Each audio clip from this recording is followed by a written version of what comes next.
नमस्कार दोस्तों, स्वागत है आपका अपना यूट्यूब चैनल टुडे एग्जाम पर। दोस्तों आज है आपका 29 जनवरी 2023 और आज आपका एसएससी जीडी का एग्जाम नहीं है। जिस दिन एसएससी जीडी की एग्जाम नहीं होती है उस दिन हम आपको प्रैक्टिस सेट के तौर पे अपने तरफ से वीडियो प्रोवाइड कराते हैं और आने वाले शिफ्ट में यहाँ से आपको क्वेश्चन देखने को मिल जाता है। आशा करते हैं कि इस वीडियो से भी आपको क्वेश्चन देखने को मिलेगा। तो चलिए दोस्तों शुरू कर लेते हैं सभी प्रश्नों को विथ एक्स्ट्रा फैक्ट। जैसे कि आप जानते हैं मैं एक्स्ट्रा फैक्ट के साथ पढ़ाता हूँ ताकि आने वाले आप कोई समय में कोई भी एग्जाम देते हो तो आपको अधिक से अधिक फायदा प्राप्त हो सके। एक प्रश्न अगर आपसे एग्जामिनर इस प्रकार से पूछ ले कि किस पंचवर्षीय योजना में जो है तीव्रतम एवं समावेशी विकास का लक्ष्य रखा गया था या फिर 11वीं पंचवर्षीय योजना का उद्देश्य क्या था, तो दोनों का आंसर है तीव्रतम एवं समावेशी विकास। तो भाई 11वीं पंचवर्षीय योजना में जो है तीव्रतम एवं समावेशी विकास का लक्ष्य रखा गया था। इसी पंचवर्षीय योजना में शिक्षा पे विशेष बल दिया गया था। इस पंचवर्षीय योजना के समय जो आपका प्राइम मिनिस्टर है मनमोहन सिंह थे। इसकी अवधि की बात करें तो 2007 से 2012 होती है। देखिए पंचवर्षीय योजना जो है पहला, दूसरा, पांचवा, आठवां और इसके बाद आपका 12वां की अवधि पूछा गया है। ठीक है, इससे संबंधित क्वेश्चन आपके एग्जाम में आ चुका है। अब जो छोटा है ये 9वां है, 11वां है, 10वां है, इससे क्वेश्चन आएगी। ठीक है, तो ये बात ध्यान रखना है। इसकी अवधि, इस समय प्रधानमंत्री मनमोहन सिंह के उद्देश्य क्या था, तीव्रतम एवं समावेशी विकास, और किस चीज पे बल दिया गया,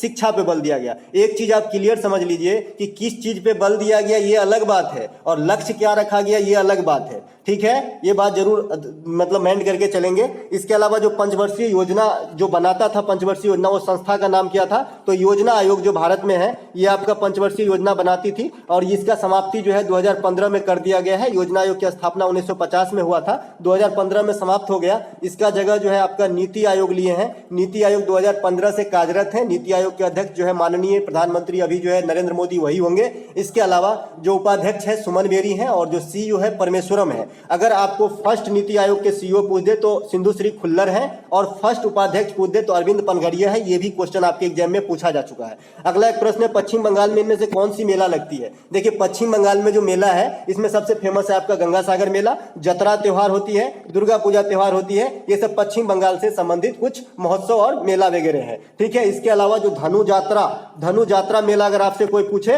तो ये आपका ओडिशा के अंदर होता है। मेदराम जात्रा पूछे तो ये आपका तेलंगाना के अंदर होता है। दोनों बात ध्यान रखेंगे। और खाली यात्रा पूछेगा तो पश्चिम बंगाल के अंदर होता है। ठीक है, मेदराम यात्रा जो है इंडिया का सेकेंड सबसे बड़ा मेला है कुंभ मेला के बाद। अब कुंभ मेला कहाँ लगता है ये तो आप जानते ही हैं, प्रयागराज, हरिद्वार, नासिक और एक जो है आपका उज्जैन में लगता है, तो आप समझते ही हैं। इसके अलावा चलते हैं आगे। अगला एक प्रश्न जो है हमारा 73वां संविधान संशोधन में पंचायती का जो कार्यकाल है कितने वर्ष रखा गया था। देखिए पंचायत व्यवस्था से मेरा क्वेश्चन डालने का ये मोटो है कि पंचायत से अब क्वेश्चन आने लगा है तो मैं आपको कुछ मसाला इस पे दे दूं ताकि अगर एग्जाम में क्वेश्चन आए तो आप छोड़ के नहीं आना। मेरा एक ही लक्ष्य है कि मेरे से जो जुड़ा हुआ है बच्चा जितना फायदा हो सके वो फायदा ले ले। ठीक है, तो 73वां संविधान संशोधन में जो है 5 वर्ष पंचायत का लक्ष्य रखा गया था। 73वां संशोधन अधिनियम जो है 1992 में बना था, लेकिन लागू कब हुआ था, 24 अप्रैल 1993 को। ठीक है, ये दोनों बात विशेष रूप से ध्यान रखेंगे। तब से लेकर आज तक 24 अप्रैल को जो है पंचायती राज दिवस के रूप में मनाते हैं। इसके अलावा बलवंत मेहता समिति, अशोक मेहता समिति, सादिक अली समिति, ये सभी पंचायती से संबंधित है। पंचायत की शुरुआत जो है 1959 में राजस्थान के नागौर से होता है। इसके अलावा ये लोकतांत्रिक विकेंद्रीकरण के सिद्धांत पे कार्य करता है। पंचायत में सदस्यता करने के लिए आपकी उम्र 21 वर्ष न्यूनतम होनी चाहिए। पंचायतों का कार्यकाल 5 वर्षों का होता है, जो ये क्वेश्चन है। इसके अलावा जो पंचायत की चुनाव होती है ये आपका राज्य चुनाव आयोग करवाता है। इसके अलावा आर्टिकल 40 पंचायत से संबंधित है, आर्टिकल 243 पंचायत से संबंधित है। इसके अलावा वर्तमान में पंचायती राज मंत्री गिरिराज सिंह है। इसके अलावा अगर आपसे कोई पूछे कि किस भाग और किस अनुसूची में है तो 9वीं भाग और 11वीं अनुसूची में है। 11वीं अनुसूची में 29 मदों को शामिल किया गया है। तो ये सभी बात ध्यान रखते हैं। अगला प्रश्न देख लेते हैं। अगला प्रश्न है हमारा, राष्ट्रमंडल खेल 2022 में 62 केजी वर्ग में स्वर्ण पदक किसने प्राप्त किया। देखिए राष्ट्रमंडल खेल की शुरुआत आपका 1930 हैमिल्टन कनाडा से होती है। 2022 में जो राष्ट्रमंडल खेल हुआ ये 22वां राष्ट्रीय मंडल खेल था। ठीक है, बहुत अच्छा याद रखने के लिए 22वां राष्ट्रमंडल खेल। ठीक है, ये कहां पर हुआ है, बर्मिंघम इंग्लैंड के अंदर हुआ है। भारत जो है यहाँ पे 62 केजी वर्ग में जो है भारत की तरफ से साक्षी मलिक जो है आपका गोल्ड जीती है। इसके अलावा राष्ट्रमंडल खेल में 61 पदक प्राप्त किए हैं भारत, जो लेटेस्ट वाला हुआ है 2022 में। 22 को गोल्ड जीता है, 16 को रजत और 23 को जो है आपका ब्रॉन्ज जीता है। इसके अलावा जो सबसे पहला पदक गोल्ड जीता है, सबसे पहला स्वर्ण पदक जो प्राप्त किया इस राष्ट्रमंडल में वो मीराबाई चानू, ये वेट लिफ्टर है। ठीक है, और ये मणिपुर राज्य से बिलोंग करते हैं। ये भी आपके क्वेश्चन में पूछा जाता है। इसके अलावा जो आपका टोक्यो ओलंपिक हुआ था वहां पर जो है मीराबाई चानू रजत जीती थी और इत्तेफाक से वहां भी पहला जो पदक है भारत के लिए मीराबाई चानू ही जीती थी। ठीक है, चलते हैं आगे। अगला एक प्रश्न, संतोष ट्रॉफी का संबंध किससे है। तो संतोष ट्रॉफी का संबंध जो है फुटबॉल से है। Ranji trophy, Vijay Hazare trophy, CK Naidu trophy, Ashes श्रृंखला, ये सब जो है आपका क्रिकेट से संबंधित है। इसके अलावा रणजी ट्रॉफी 2022 के विजेता कौन है, तो मध्य प्रदेश है। ठीक है, ये महाराष्ट्र को हराकर जीते थे। महाराष्ट्र जो है सबसे अधिक बार रणजी ट्रॉफी जीते हैं, 41 बार। ठीक है, इसके अलावा स्वतंत्रता, समानता और मानव बंधुत्व किस देश के संविधान से लिया गया है? देखिए, आपको फ्रांसीसी राजक्रांति याद होगी, 1789 में होती है और इसी से जो है ग्रहण किया गया है अपने संविधान के अंदर स्वतंत्रता, समानता और मानव बंधुत्व। ठीक है, तो ये फ्रांस के संविधान से जो है प्रेरित हो जाएगा। संविधान करना यहाँ पे तो ठीक नहीं होगा, फ्रांस के क्रांति से लिया गया है, ये ज्यादा ठीक रहेगा। ठीक है, इसके अलावा मौलिक अधिकार कहां से लिए गए हैं, तो अमेरिका के संविधान से लिए गए हैं। मौलिक कर्तव्य कहां से लिए गए हैं, रूस के संविधान से लिए गए हैं। संविधान संशोधन की प्रतिक्रिया कहां से लिए गए हैं, साउथ अफ्रीका के संविधान से लिया गया है। आपातकाल की व्यवस्था कहां से लिए गए हैं, जर्मनी के संविधान से लिए गए हैं। एकल नागरिकता कहां से लिए गए हैं, ब्रिटेन के संविधान से लिए गए हैं। तो कुछ संवैधानिक तत्व जो आपको ध्यान रखना है कि कहां से लिए गए हैं। आयरलैंड से नीति निषेध तत्व लिए गए हैं। ठीक है, झारखंड में आदिवासियों के द्वारा मनाया जाने वाला त्योहार कौन सा है, तो सरहुल है। ये 3 बार पूछा जा चुका है, मेरा मन कहता है कि आगे भी पूछा जाएगा। सरहुल के अलावा झारखंड में कर्मा होता है, छऊ होता है, जट जटीन होता है। ये सब आपका जो है झारखंड के ही प्रमुख त्योहारों में से है। इसके अलावा आईसीसी T20 वर्ल्ड कप 2021 के विजेता कौन है? देखिए 21 का भी करंट अफेयर आ रहे हैं, तो यहां से मैं 21 का भी एक करंट अफेयर रख लिया हूं। तो 2021 के जो T20 वर्ल्ड कप 2021 के विजेता है, ये आपका ऑस्ट्रेलिया है। कौन है? ऑस्ट्रेलिया है। इसके अलावा होम रूल के संस्थापक कौन थे? देखिए, होम रूल के संस्थापक जो है बाल गंगाधर तिलक और एनी बेसेंट थे। ठीक है, बाल गंगाधर तिलक और एनी बेसेंट। होम रूल आंदोलन जो है बाल गंगाधर तिलक 1916 में चलाए थे। बारदोली सत्याग्रह सरदार वल्लभ भाई पटेल से जुड़ा हुआ है, 1928 में होता है। इसके अलावा भारत छोड़ो आंदोलन 1942 महात्मा गांधी से जुड़े हुए हैं। इसके अलावा वर्तमान में 2022 के अनुसार पंचायती राज मंत्री कौन है? गिरिराज सिंह है। ये भी मैं पहले मौखिक रूप से बता ही चुका हूं, फिर से रख लिया हूं। देखिएगा, ये क्वेश्चन सब पूछेगा जरूर, क्योंकि अब जो क्वेश्चन आएगा कहां से, क्योंकि जो क्वेश्चन था वो तो झड़ गया, बहुत दिन एग्जाम हो गया। तो अब जो है इसी क्वेश्चन सब पे फोकस किए जाएंगे। विश्व के सबसे पुरानी पर्वत शिखर कौन सा है? तो ये आपका गुरु शिखर है। गुरु शिखर किस पर्वत का सबसे ऊंचा चोटी है? तो अरावली पर्वत श्रृंखला जो है इसकी सबसे ऊंची चोटी है। अरावली पर्वत श्रेणी को जो है दुनिया की सबसे पुरानी पर्वत श्रेणी मानी जाती है और इसके सबसे ऊंचा शिखर का नाम गुरु शिखर है। विश्व में सबसे ऊंचा चोटी जो है ये माउंट एवरेस्ट है। ये कहां पर है? नेपाल में है। और ये भी आपसे पूछा गया है इसी जीडी के एग्जाम में कि माउंट एवरेस्ट को नेपाल में क्या कहा जाता है, तो इसे सागर माथा कहा जाता है। ठीक है, सागर माथा कहा जाता है। विश्व की दूसरी सबसे ऊंची चोटी और इंडिया की सबसे ऊंची चोटी है आपका K2, इसे गॉडविन ऑस्टिन कहा जाता है। ठीक है, कंचनजंगा चोटी जो आपका सिक्किम के अंदर स्थित है, ये भारत का दूसरा और विश्व का तीसरा सबसे ऊंचा चोटी है। ये बात भी ध्यान रखेंगे। इसके अलावा रामानुजन पुरस्कार 2021 किसे दिया गया? रामानुजन पुरस्कार जो है आपका रामानुजन और जो है आपका रामानुजाचार्य, ये दोनों अलग अलग कैरेक्टर हैं। जो रामानुजाचार्य है उनके नाम पे स्टेच्यू ऑफ इक्वलिटी बनाए गए जो हैदराबाद में स्थित है, और रामानुजन जो गणितज्ञ थे भारत के, ये एक अलग कैरेक्टर है। तो रामानुजन पुरस्कार जो है प्रोफेसर नीना गुप्ता को दिया गया है। और आपने अभी एक मैंने मौखिक रूप से बताया भाई स्टेच्यू ऑफ इक्वलिटी कहाँ है, जो रामानुजाचार्य के नाम पे मतलब प्रतिमा है, तो ये आपका कहाँ पे है? हैदराबाद में है। ठीक है, 57वें ज्ञानपीठ पुरस्कार जो है दामोदर मौजे को दिया गया है। ये बात भी आपको ध्यान रखना है। इसके अलावा अप्रैल 2022 तक 6 वर्ल्ड कप खेलने वाली खिलाड़ी,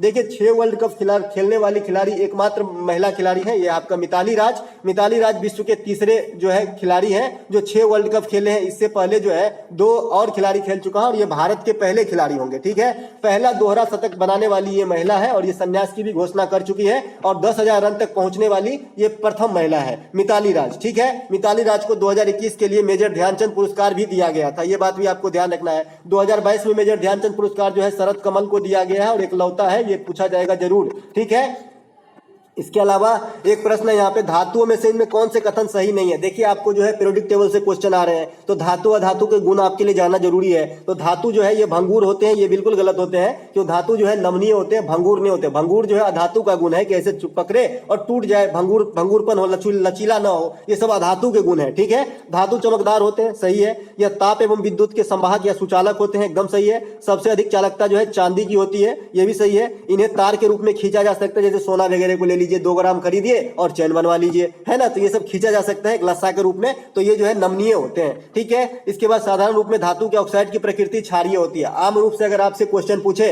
कि धातु के ऑक्साइड की प्रकृति कैसी होती है, तो क्षारीय होती है। ठीक है, कुछ धातु की प्रकृति अम्लीय और क्षारीय दोनों होते हैं, जैसे एल्युमिनियम ऑक्साइड, जिंक ऑक्साइड, ये जो है मतलब मल्टीपर्पज है, क्षारीय और अम्लीय दोनों इनके ऑक्साइड होते हैं। वैसे जनरल वे में अगर आपसे पूछे कि धातु की जो है ऑक्साइड की प्रकृति कैसी होती है, तो क्षारीय होती है, अल्कलाइन होती है। 2000 2026 में जो शीतकालीन ओलंपिक होगी वो कहां पर होगी? देखिए 2022 में तो आपका चाइना के अंदर हो गया, 2036 में आपका इटली के अंदर होगा, ठीक है। 2024 में जो ग्रीष्मकालीन ओलंपिक खेल होगा ये आपका कहां पर होगा? पेरिस में होगा, ठीक है। 2023 में जो आईसीसी पुरुष वर्ल्ड कप होगा ये कहां पर होगा? तो ये भारत में होगा। इसके बाद 2000 जो अभी क्या था 22-26 में आपका फिर से फीफा होने वाला है, तो फीफा कहां पर होगा? यूएसए, मैक्सिको और कनाडा के अंदर होगा। 2023 में महिला फीफा कहां पर होगा? ऑस्ट्रेलिया और न्यूजीलैंड में होगा। 2023 में अंडर 20 फीफा कहां पे होगा? इंडोनेशिया के अंदर होगा। अभी जो है हॉकी वर्ल्ड कप आपका चल रहा है उड़ीसा के भुवनेश्वर में, इससे भी मैं क्वेश्चन कल करा दिया था, तो ध्यान रखिए अगर पूछा जाएगा तो कलिंगा स्टेडियम भुवनेश्वर में जो है आपका और बिरसा मुंडा स्टेडियम राउरकेला,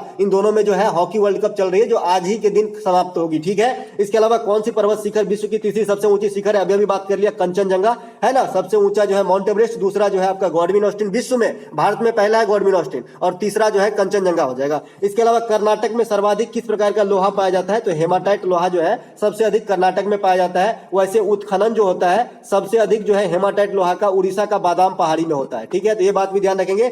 लोहा का प्रमुख अयस्क जो है हेमाटाइट, मैग्नेटाइट, सीडेराइट, ये सब जो है लोहा का अयस्क है। देखिए वेद से क्वेश्चन आ रहा है, तो वेद में जो है ऋग्वेद में कितने मंडल है? तो 10 मंडल है। चारों वेद में ऋग्वेद सबसे पुराना सबसे प्राचीन वेद है। 4 वेद में जो है ऋग्वेद, सामवेद, यजुर्वेद, अथर्ववेद है। सामवेद आपका संगीत वाला है, यजुर्वेद आपका गद्य पद दोनों में लिखा गया है, अथर्ववेद आपका जादू टोने वाला वेद है। सामवेद को भारतीय संगीत का जनक कहा जाता है, अथर्ववेद में जादू टोना वाला वेद है। ऋग्वेद को पढ़ने वाले को होत्र कहा जाता है, और कल मैंने बताया था ऋग्वेद का उपवेद ही आपको याद रखना है, तो आयुर्वेद जो है ऋग्वेद का उपवेद होता है। इसके अलावा जो मत्स्य पुराण है ये सबसे पुरान है, और मत्स्य पुराण कौन से वंश से संबंध रखता है? तो सातवाहन वंश से रखता है, ये बात भी आपको ध्यान रखना है।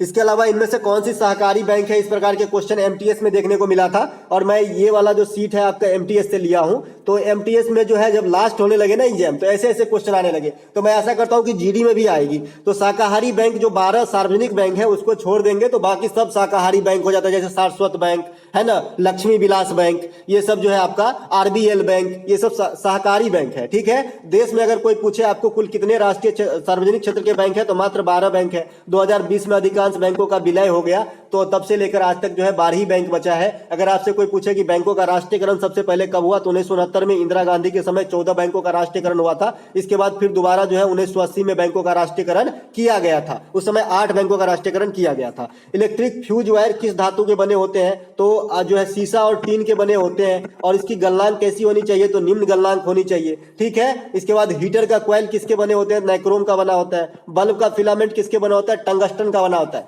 टंगस्टन का संकेत जरूर याद होना चाहिए W, और भारत में टंगस्टन कहाँ मिलता है? राजस्थान के देगाना में मिलता है। टंगस्टन का गलनांक भी आपसे एग्जामिनर पूछता है, तो 3500 डिग्री सी से भी अधिक गलनांक होता है, इसीलिए बल्ब का फिलामेंट बनाया जाता है टंगस्टन से, ठीक है।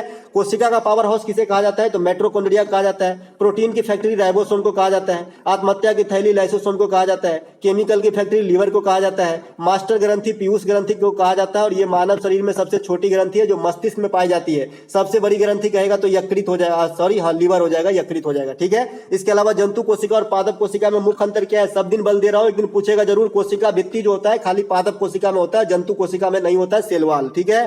भारत में सबसे ऊंचा जलप्रपात कौन सा है? तो कूचिकल जलप्रपात, ये कहां पे है? कर्नाटक के अंदर बराही नदी के ऊपर है। सबसे पहले जो है जोग या गोरसप्पा जलप्रपात जो है भारत में सबसे ऊंचा जलप्रपात हुआ करता था, लेकिन वर्तमान में जो है ये बदल गया है। कूचिकल जलप्रपात भारत के सबसे ऊंचा जलप्रपात है जो बराही नदी पे कर्नाटक में स्थित है। भारत में जो आपका चित्रकूट जलप्रपात है इसे भारत का न्यागरा कहा जाता है, ये बात भी आपको ध्यान रखना है, ठीक है। इसके अलावा स्वच्छ जो आपका स्वच्छ भारत योजना 2022 किस मंत्रालय के अधीन आता है? तो ये आपका जो है इसकी शुरुआत 2014 में हुई थी 2 अक्टूबर को, जैसा कि आप जानते हैं महात्मा गांधी जी के जन्मदिन है, इसी दिन हुआ था। तो स्वच्छ पेयजल और स्वच्छता मंत्रालय के अधीन है ये, ठीक है।